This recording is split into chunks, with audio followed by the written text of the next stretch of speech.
Hey everyone, and welcome. If you're getting ready for your phlebotomy exam, you know there's one topic you absolutely positively have to get right. So today, we're going to tackle the order of draw, breaking it all down so you can walk into that test and onto the floor for your first job feeling completely confident. All right, let's just get right to it with the biggest question of all. You see all those tubes with the different colored tops? Does it seriously matter which one you fill first? Or is this just something they make you memorize for the test? Oh yeah, it absolutely matters. And this right here is the number one reason why. Getting the order wrong isn't a small mistake, it's a huge deal. Just look at this. If the additive from a lavender tube, which is called EDTA, accidentally gets into another tube, it can totally mess up a patient's results. It can make it seem like their calcium is super low and their potassium is dangerously high. That's not just something that'll fail you on an exam, that's an error that could actually harm a patient. So that's what this is all about. The order of draw is our safety protocol. It's a very specific sequence designed for one reason, to stop the additive from one tube from messing with the sample in the next tube. If you want accurate test results, you have to follow it, period. And here it is. This is the roadmap. This is what you need to burn into your memory for every single draw you will ever do. We're going to walk through this list one tube at a time so you don't just know what the order is, you'll understand why it's in that exact order. All right, you ready? Let's get into the nitty-gritty. We're starting at the very top with the one that always has to be first. No exceptions. Blood cultures. They're first for one simple, critical reason: sterility. We're literally looking for microscopic bugs, bacteria in the patient's blood. We can't risk any bacteria from the outside or from another tube getting in and contaminating the sample. These go to the microbiology department to test for really serious stuff, like sepsis. So remember, blood cultures are always first. Every single time. Next up, we have our light blue top. This one contains sodium citrate, and it's all about coagulation, basically checking how well a patient's blood can clot.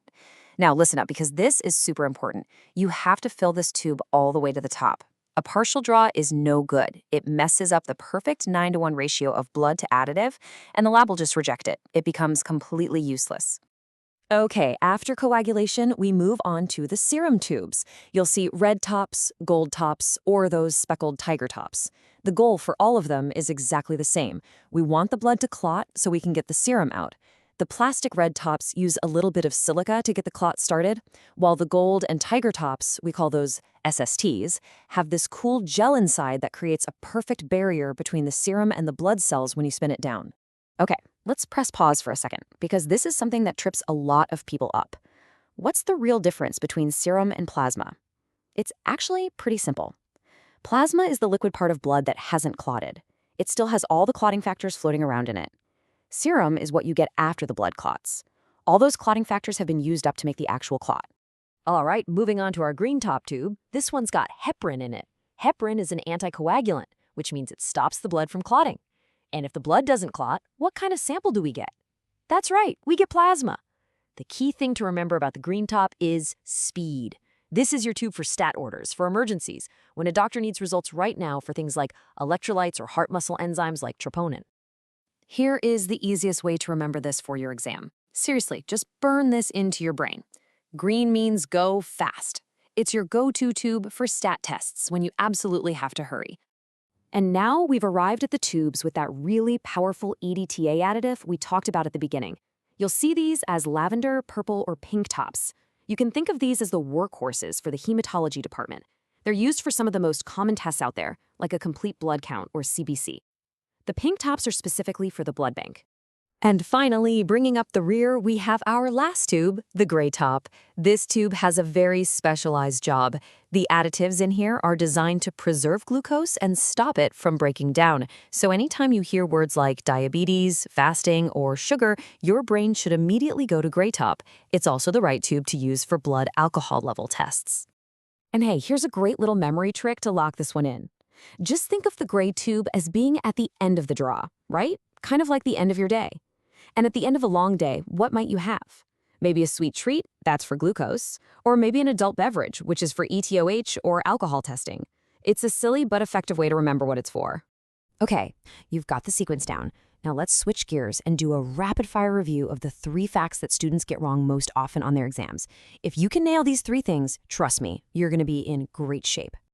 Let's bring it all the way back to the beginning. because this is the single most important concept. You have to know this. If EDTA from a Lavender tube contaminates another sample, it literally grabs onto the calcium, making the calcium level look falsely low.